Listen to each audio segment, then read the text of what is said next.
Okay, good day. In this video, we will try to show you how to set up your Nintendo Switch, your modified Nintendo Switch from scratch with a new SD card. So, kung meron kayo nabili na Nintendo Switch na walang SD card or nakorap yung iyong old SD card or magpapalit ka ng SD card nang wala ka nang pakialam dun sa old na SD card mo. Okay? So, again, this assumes na yung Nintendo Switch mo ay working at walang problem. Meaning, nagbo-boot pa rin siya dun sa official software niya. Okay? So, yan. So, ito yung screen usually, no? Kapag walang SD card na nakakabit sa Nintendo Switch mo na naka-jailbreak. Okay? Kung naka-mod chip ka, ito usually yung makikita mo. Kung naka-Pico-Fly ka or naka-HW-Fly. Okay? So, kapag walang SD card na naka-insert, ito yung makikita natin. Or kaya yung no BIN or yan, no SD card. Okay? So, yan. So, syempre, kailangan natin unang gawin ay yung ating SD card. So, unang-una, importante, make sure to use authentic, original na SD card. Okay? So, hanggat maaari, gamitin natin yung A1 or A2 speed class. Basta A1 speed or up. A2, ganon. Yung class 10 natin, hindi na siya recommended dahil mabagal na siya para sa Nintendo Switch. Okay? So, this guide will cover yung setup, yung paglalagay ng file sa SD card. Okay? Yung pag-format ng SD card na bago. Pag-setup ng eMMC or eMUNAN para sa ating dual boot. Then, dadaanan din natin briefly yung setup ng other partition para sa Android or sa Linux. Okay? So, yun. So, ito, syempre, start ako dito sa 512 gig na SD card. Yan siya. So, yun. Punta na tayo dito sa ating computer. By the way, since fresh pa ang ating SD card, yan, wala siyang laman, kailangan natin ng SD card reader. So, gagamitin lang natin ay yung original na card reader. Huwag kayong gagamit ng mga ganito. Yan, yung mga mumurahin na ganyan na parang 5 pesos lang nabili sa Shopee or Lazada. Kasi guaranteed makukorrupt ang inyong memory card.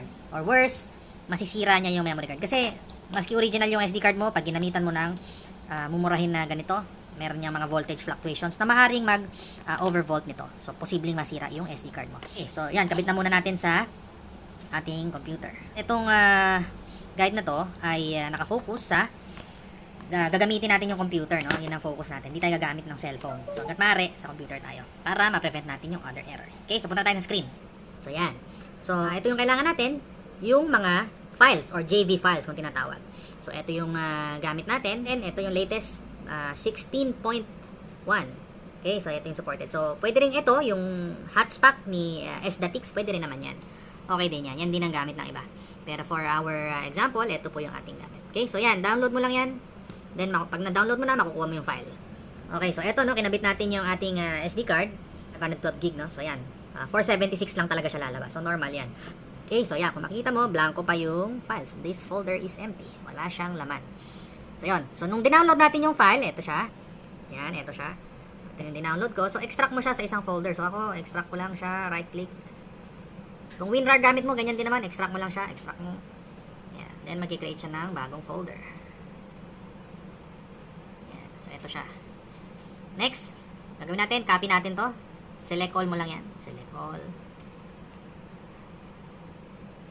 Copy. Right click. Tapos, ano yung copy? Copy. Tapos, punta tayo dun sa SD card natin. Letter T yung aking SD card. Right click. Tapos, paste. So, 718 MB siya kasi meron tayong firmware files na nakalagay. So, ini-include ko yun sa ating package kasi para kompleto na. Anyway, so ayan. Hintayin natin siya matapos. After niya mag-copy, syempre yan, nasa loob na siya ng ating SD card.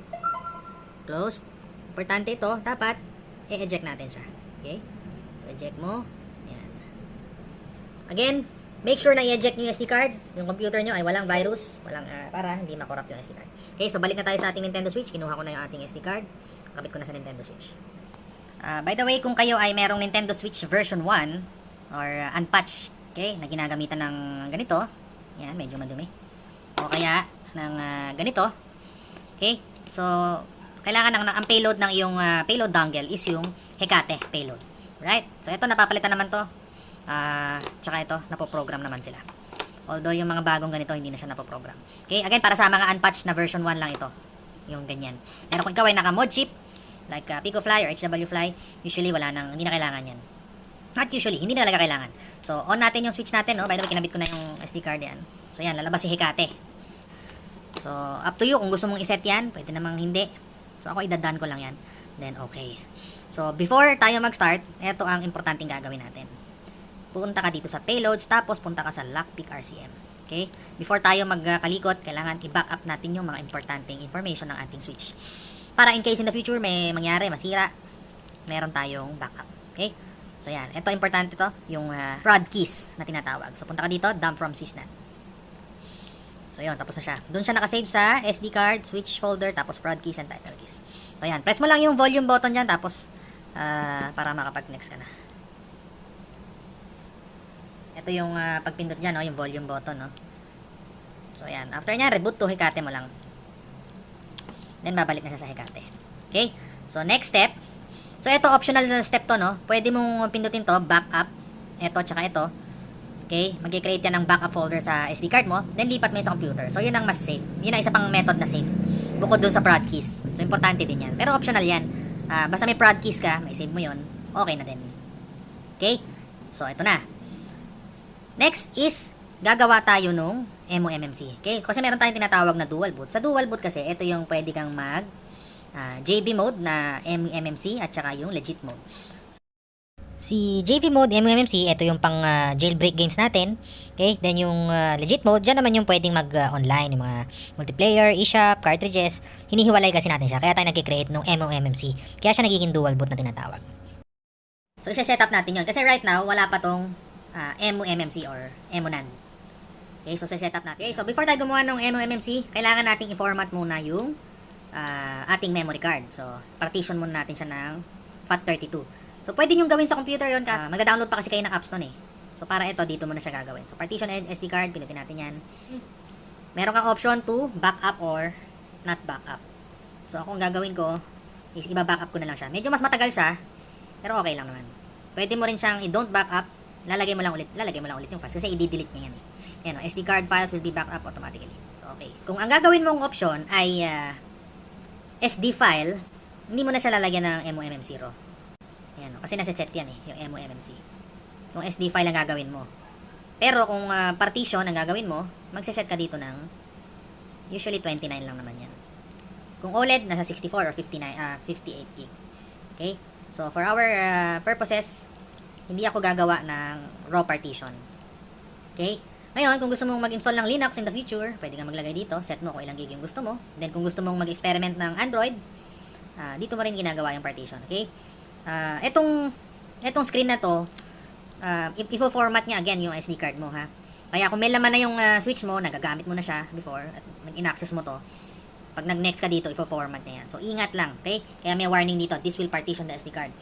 Okay? So, yan. So, start na natin para i-format niya na yung SD card natin to FAT32. Kasi naka-default yung 512 GB na yun. Kapag binili mo, usually, naka-exFAT siya. So, i-convert natin siya ngayon sa FAT32. So, may katagalan ito kasi marami yung files. Nandyan yung firmware. Sasama niya sa backup. Okay? Yun, okay. So, tapos na siya, no? Tapos na tayo mag-partition. So, close na natin to. Then, punta na tayo sa home ulit. Then, saka tayo mag-create ng MOMMC. Okay? Yan, click mo, create MOMMC. Tapos, choose mo yung SD file. Since hindi tayo gumawa nung SD raw partition. So, yan. Hintayin lang natin yan matapos. Medyo may katagalan yan. So, yan. So, pag natapos yan, press natin yung close. And, close natin ulit. Tapos, punta tayo sa options. Dito sa screen na to, dito natin kino-configure yung auto boot niya. Meaning, pag on mo ng switch mo, ano yung una niyang gagawin. So, auto boot natin sa JV mode. Kasi naka-MONAN tayo. MOMMC. Okay? Boot time delay, okay na yan. 3 seconds. Huwag na natin baguhin yan. Okay? Next. Tayo sa home. And my settings, main menu. Gagawin natin yung launch. Yan. Home screen. Meaning, pag open ang Hecate, ang unang lalabas is yung launch agad. Hindi yung home screen. Okay? Yung launch screen, ito yun. Yung ito. Yan. Para choices agad. Okay?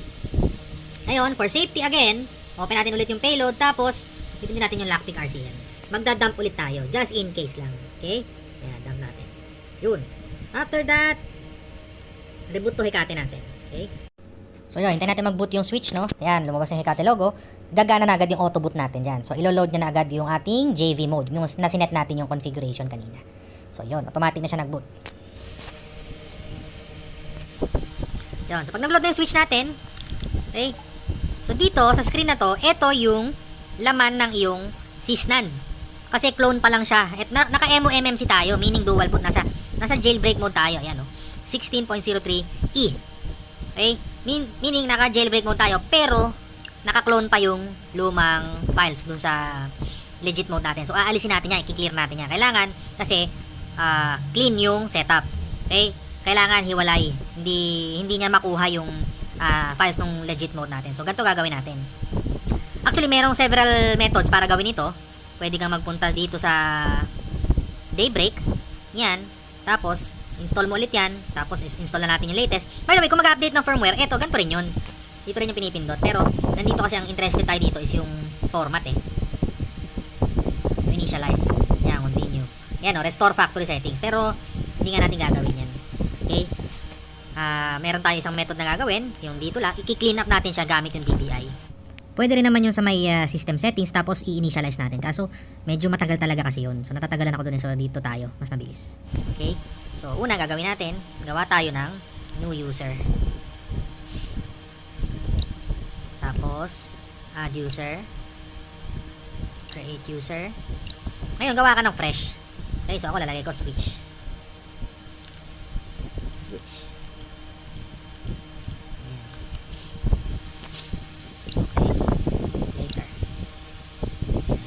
After that, punta ako dito sa album, o-open ko yung application na DPI. Okay, after that, gagawin ko, pupunta ako dito sa tools, tapos di-delete user natin. So, yan, di-delete natin yan. Yes, delete. Kasi ayaw na, kini-clean natin. Yung account na to, delete ulit. Delete. Yes. Delete ulit. Ito, delete ulit. So, bakit natin to ginagawa? Ba't natin kini-clean yung files? Kasi para hindi talaga magkaroon ng conflict yung jailbreak games natin. Prevent natin yung error. So yun, nag-iisa na lang yung user account na natitira. So next is babak natin, tapos browse installed application natin. So yan, medyo madami. Okay, i-delete natin yan. Yan, browse installed application, press mo yung Y, tapos plus, tapos delete. Tapos delete saves. So again, ito dinidelete niya yung saves sa jailbreak mode. Yung sa legit mode mo, nandyan pa rin yan. Nandun pa rin siya sa original. Okay, nandito lang siya sa jailbreak mode natin. Kini-clean. Kasi gusto natin ng fresh. Namali pala ako ng pindot kanina, no? So, yan, deleting contents. So, dito delete niya yung mga files and saves.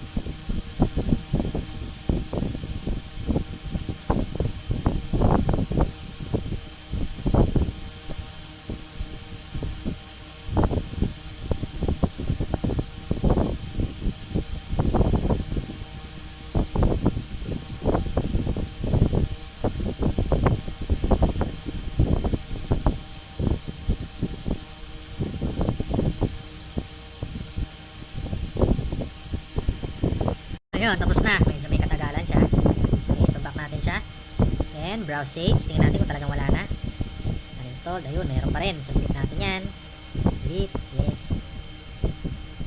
Kung ginawa mo yung initialize kanina dun sa Daybreak, hindi mo na to kailangan gawin kasi magre-restart lang yung switch mo tapos naka-format na. So, iwasan ko lang yung gawin kasi para nga hindi nagkakaroon ng error. Meron siyang error kasi pag maraming ka nakasave na data, pag nag-boot yung switch mo, nag-atmosphere error. Pero after several times mo siya yon, magiging okay din naman. Backup. So, yan. Delete natin yan.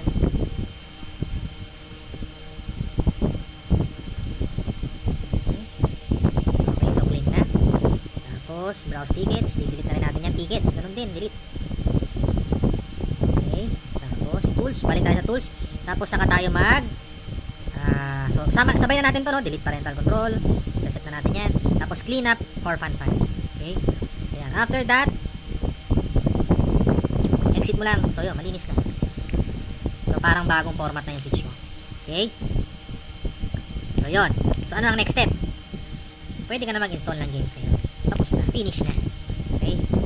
Pwede ka na mag-install ng game via USB. O kaya, gamit ang DBI via USB. O kaya, kung ibang apps ang gusto mo. Ayan. Pwede rin. Right? So, ganun lang. Madali lang naman. Medyo mahaba lang talaga ng steps. Okay? So, yun lang. Ganun lang kasimple. So, setup na. Fully setup na yung Nintendo Switch mo. Yung clean na setup. Right?